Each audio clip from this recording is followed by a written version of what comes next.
This is your news source evening bulletin for today, Friday, the 7th day of July in the year 2023. I'm Gordon Mosley reporting, and here's what we're tracking tonight. Police investigators are this evening continuing their probe into the attempted execution of a Georgetown businessman last night. The businessman, Safraz Khan, was sitting in his car at Austin's Place in Campbellville when he came under heavy gunfire from a gunman who was dressed in a yellow hooded raincoat. A barrage of gunfire was heard in the area just before 8 o'clock last night. The businessman, who was a licensed firearm holder, reportedly returned fire when he came under attack. However, he was hit multiple times to the body but survived.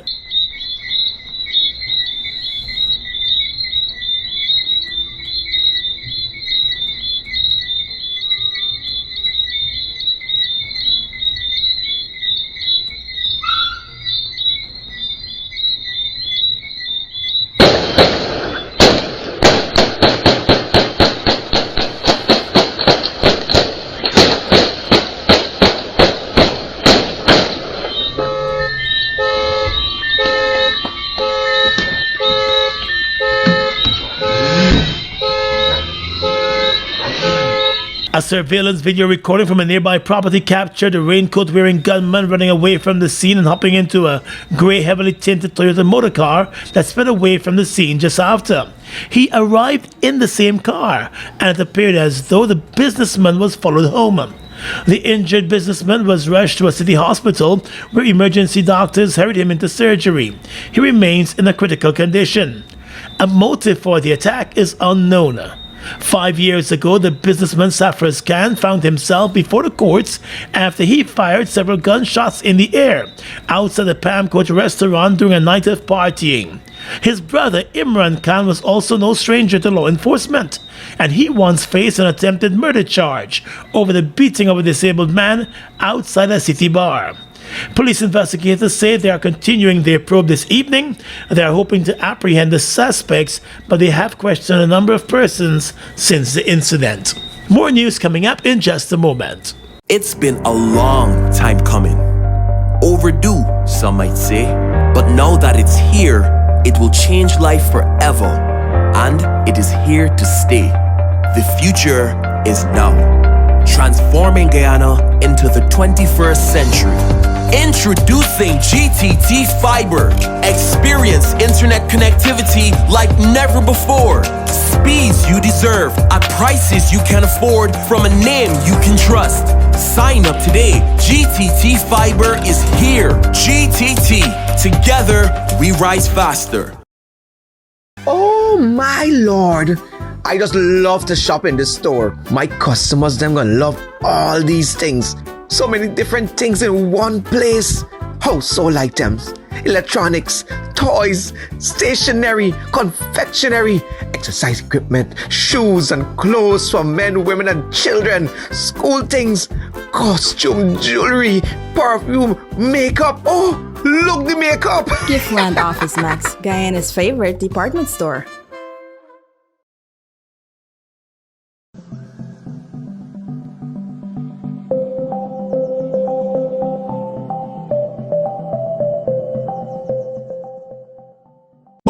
Bust the flavors.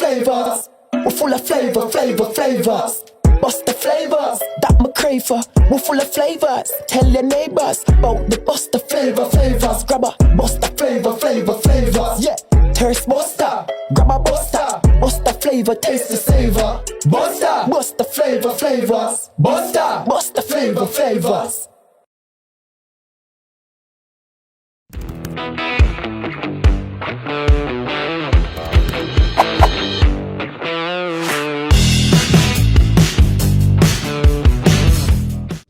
Are you looking for the best high school education at affordable fees?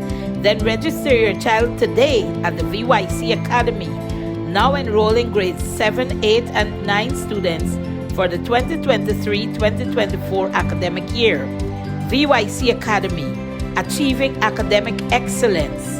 For more information, call us on 227-1013 or WhatsApp us at 613-4806. Strong and solid in countries far and wide. New India. Assurance, we're standing by your side. Golden service, half a century and more. New India Assurance, our policies are secure. From the heart of India,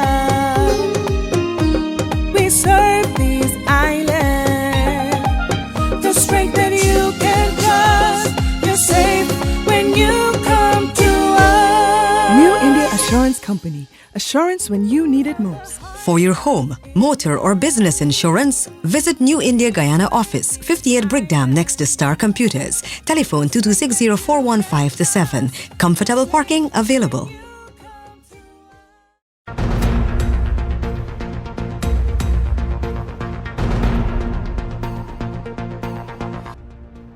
Turning our attention now to the release of those National Grade 6 assessment results. A future entrepreneur and an aspiring astronomer are among the 3 students that topped the country's NGSA exams with 506.7 marks, 1 mark less than a perfect score. Together, they have earned themselves a place at the prestigious Queen's College. The top performers have been identified as Glassford Archer of Lenora Primary, Ratisha Gobin of Academy of Excellence, both of Region 3, and Anaya Jangadan of New Guyana School.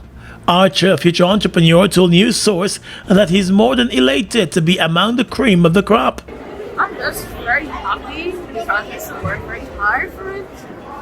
And when I first heard about it, I was very excited. I still enjoy it too.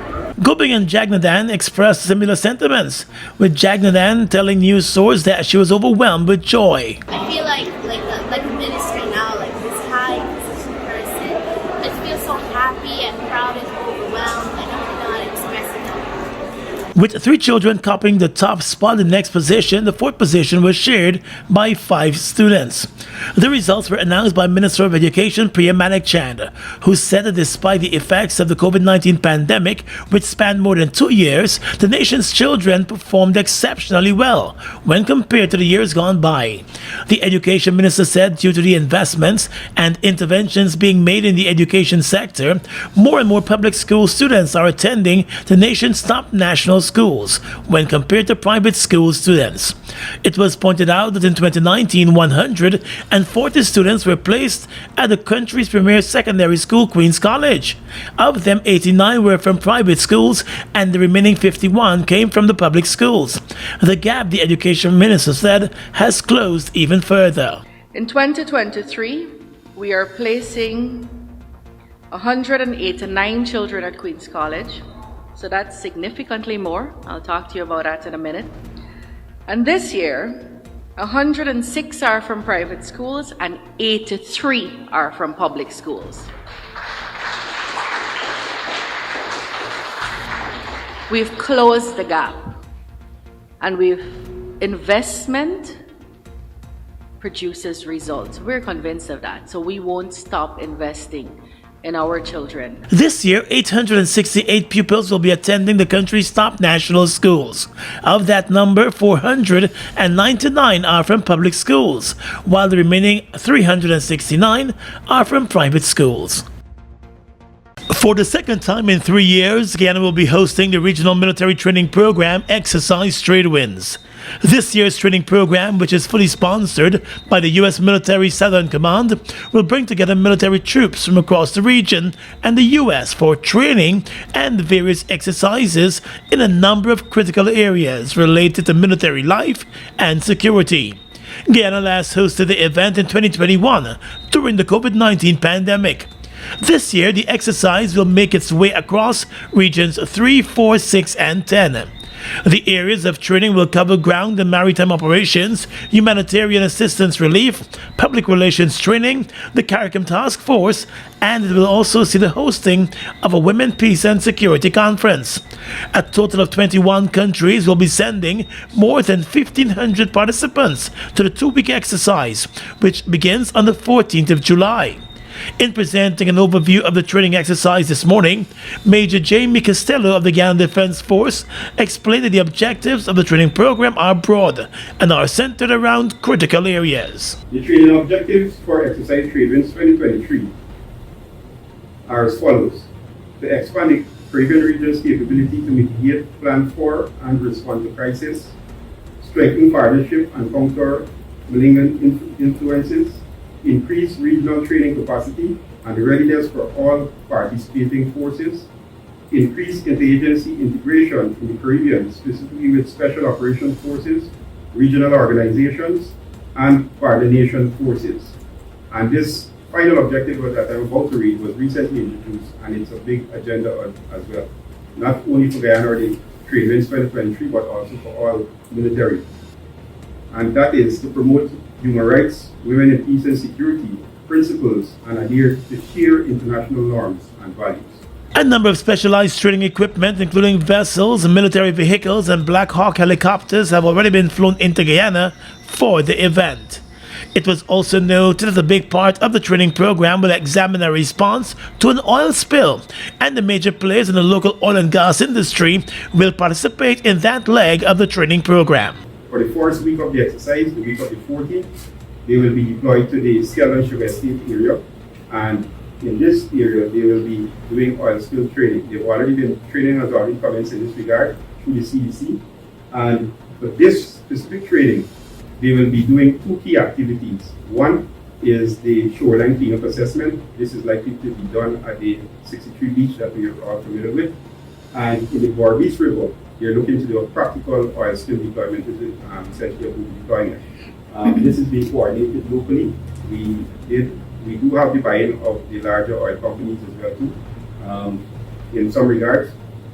So it's a multi-agency, local and international approach that we're having to this. How we stand to benefit from this HADR oil spill specific is that I believe 2 years ago or last year, the CDC conducted an oil spill practical already in the Delmar River in the vicinity of Headwaters Coast Guard. So this allows them to further develop their protocols and their response mechanism in terms of oil spill. Major Castillo said members of the public should not be alarmed by the movement of heavy-duty vehicles across the country during the military exercise.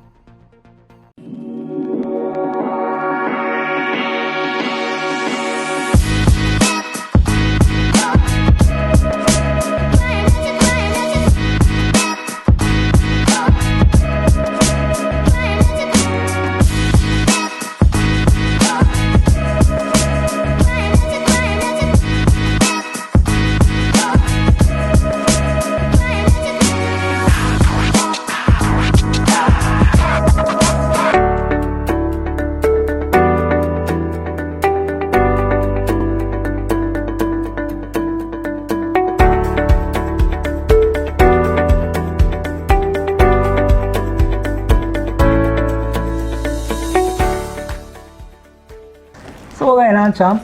I passed here last week and this shop locked up tight. Why? We come down with the flow, so we have to take a couple of days. I can't deal with them kind of setbacks, man. Now. I just get a headache when you see I can't make me little bread. I know them ways, champ. But thank God for NIS. NIS? What you got to do now with NIS? I mean, what I got to do with NIS? I register as self-employed and I make monthly contributions to NIS. So you see, for them days I lose, NIS pay me back for most of them days. What? That's good. You know, I always used to believe that it's only people in big offices and so they pay NIS. Nah, man. NIS for any working person between the ages of 16 to 60. And as self-employed, you get all the benefit as an employee, except for industrial benefits. So what I gotta do for set up this thing? All I gotta do is visit NIS on Breakdown, or if you live in out of town, you can visit any NIS closest to your location. And once you register and your registration complete, you can start making NIS contributions. Alright, so what I gotta work with and like how much money I gotta pay a month? Man, I ain't gotta work with no big money. All I gotta work with is your birth certificate and any farm ID. And when you reach down there, ask for the compliance department. Good. Thanks for the information, bro. As soon as I left here, I went straight to the NIS office. For further information, please visit the website at www.nis.org.gy,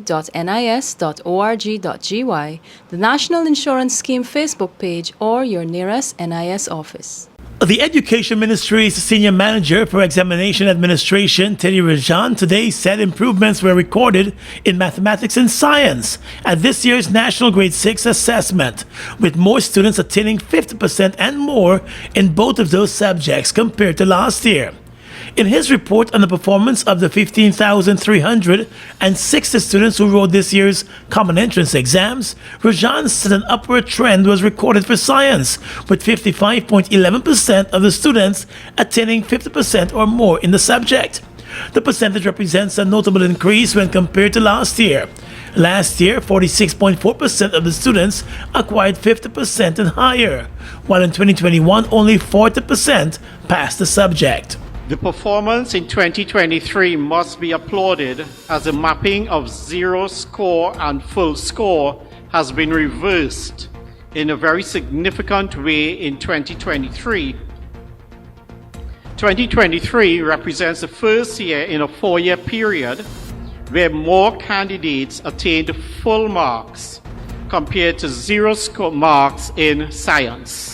It was pointed out that 69 of the students secured the full marks while 7 got zero. Notably, in 2022, only 5 students had secured a perfect score. In mathematics, less than 40% of the candidates secured 50% and over. However, when compared to 2022 and 2021, more students gained 50% and more in the subject this year. The performance in mathematics aligned better to 2020 in 2023, showing significant improvement over 2022. According to Rajan, 39.87 students passed mathematics compared to 34% in 2022 and 36.5% in 2021. Of note, some 117 students secured a perfect score. In the case of English language, the pass rate has remained constant, with a percentage of candidates attaining 50% or more remaining at approximately 64%. 61 of the students secured a perfect score in the subject, while 10 got zero. Unlike the other subject areas, there was a slight decline in social studies, with 58.57% of the students passing the subject. A decline of 0.3% was recorded in 2023 when compared to 2022. 17 students secured full marks, while 9 got zero in social studies.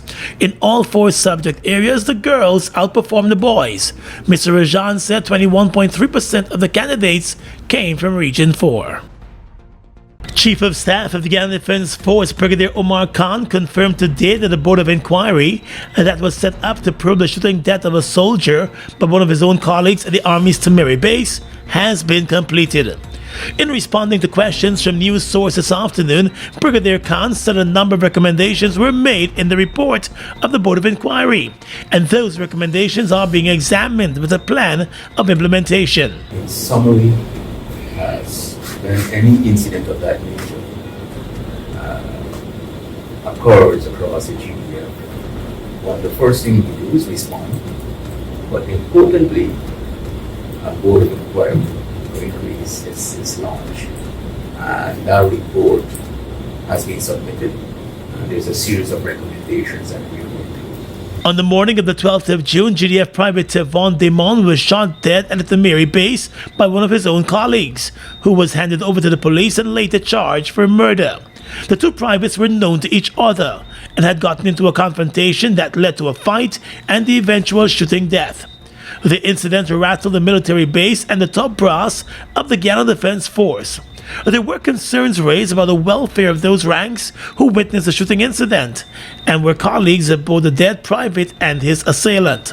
The Chief of Staff said those issues are always addressed by the GDF, though he did not provide specifics on whether psychological assessments were done in wake of the incident. Counseling and if a psychologist is available to the force, I believe I saw those recommendations. I can tell you,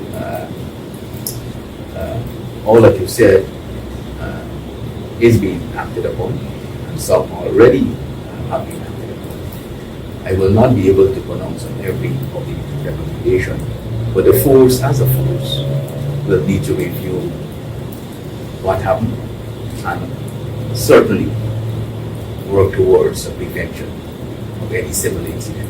During the same month of June, an off-duty officer of the GDF was shot dead by an armed robber while he moonlighted as a taxi driver. That incident raised the issue about whether officers of the force are being properly paid to prevent them from seeking outside jobs. Last year, the government adjusted the salaries for several ordinary ranks of the military, but the salaries for the officers remain the same. The Caribbean Community CARICOM is seeking to resolve the decades-old problem of free movement of citizens within the region, with new CARICOM Chairman Prime Minister Dominica Roosevelt Scarra describing the move as a monumental one. During the closing press conference of this year's CARICOM Heads of Government meeting in Port of Spain, Trinidad, Prime Minister Scarra said while the decision is a resolution of the just concluded meeting, the legal and other issues have to be worked out. As a result, he said a legal team will access the decision and advise the heads of government by March of next year. The Prime Minister said the community is committed to this particular decision and wants to see action. He said it will benefit the people of the region greatly, since they will have the easier access to healthcare and other basic services in sister countries. But we believe this is a fundamental part of the integration architecture. And at 50, we could not leave children today and not speak about the core of the integration movement. That is people's ability to move freely within the Caribbean community. When the decision is implemented, CARICOM nationals will have easier access to travel within the region for work, education, healthcare, or leisure. The decision will effectively remove impediments and barriers that historically prevent free movement. Guyanese, for example, have complained bitterly over the years of being ill-treated in some CARICOM countries, especially on arrival at several airports.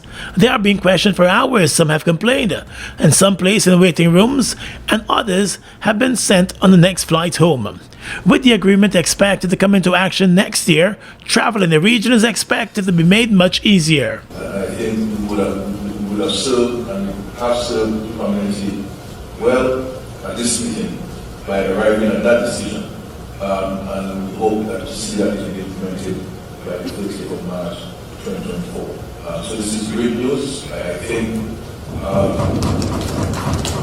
I believe with all the issues that we have discussed and the number of decisions we've taken, this is the decision that we've taken at this conference. The Prime Minister said there are some other issues that have to be resolved by countries also. Though he did not want to specify those issues, CARICOM leaders have long raised the issue of the influx of Haitian nationals streaming into their countries and putting a strain on the public system. At the last Heads of Government meeting in the Bahamas, the Prime Minister of that country spoke of how the situation in Haiti is causing Haitians to travel to his country in large numbers, posing security and other risks. Guyana has also instituted visa requirements for Haitians seeking to come to Guyana. Did you know Guy Oil's ultra-low sulfur diesel, ULSD, contains less than 0.0001% sulfur? That's significantly less than regular diesel.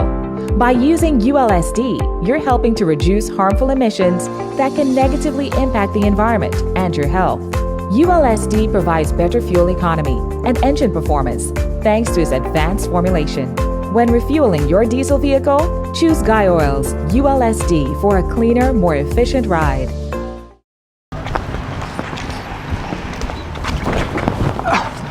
Sorry. Jack? Hey. Boys, where you going with all that speed? Yeah, today's the 15th. My NIS contributions are due, and I ain't even get the forms as yet. Hold on. You mean to tell me that you're not aware that all self-employed persons can now make their NIS contributions using the MMG app from the comforts of their homes and offices? Really? You know, I just pay my bills using MMG, you know? Yes, Jack. And the thing's simple.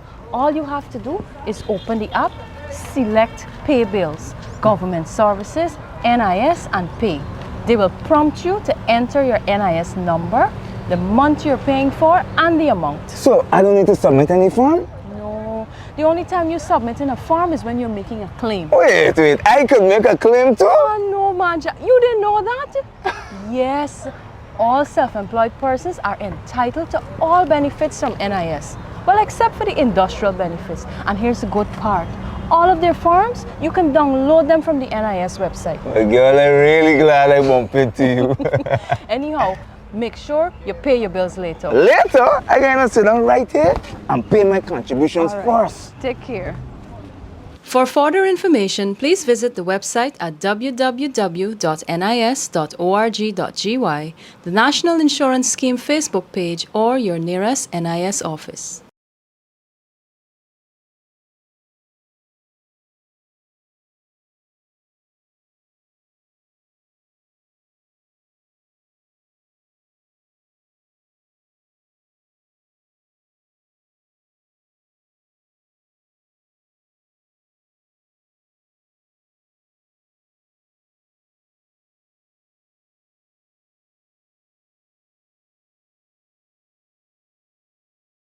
Food Max Supermarket, located on the ground floor at the Giftland Mall, is your one-stop shop for all your grocery needs. We stock a variety of imported frozen meat and food products, fresh produce, and pet supplies, freshly made bread. Rotisserie chicken and patties are also available daily. Shop in comfort today at Food Max and let our courteous staff assist you in satisfying your shopping needs. Food Max, the fresh food specialist. It's one of your biggest goals, getting your own home, where memories are made, where happiness lives. You may feel that home ownership or renovation is beyond your reach, but we at Republic want you to know that there's always a way. Ask us about our suite of mortgages. Let's help make your housing wishes come true. Or advise on how the equity in your existing home can finance other dreams and goals. Call or go online to learn more. Look who's in the mix now. The new Buster Soda Water. 0 calories, 0 sugar, 0 artificial flavors. 100% refreshing. Taste Buster Soda Water today. Buster Soda Water. Now available for only $120.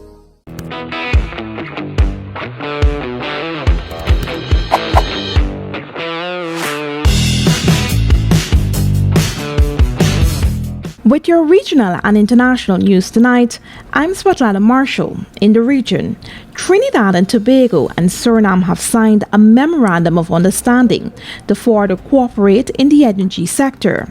The MOU was signed by the Minister of Energy and Energy-related Industries, Tort Young, and Suriname's Foreign Affairs and International Business and International Cooperation, BIS Minister Albert Ramdin. The signing was witnessed by Suriname President Chandrika Prasad Santokhi and Prime Minister Dr. Keith Rowley. The signing followed productive discussions on the ongoing collaborative efforts between the countries, which are focused on the future development of Suriname's and Trinidad and Tobago's hydrocarbon industry, as well as to provide energy security for the region.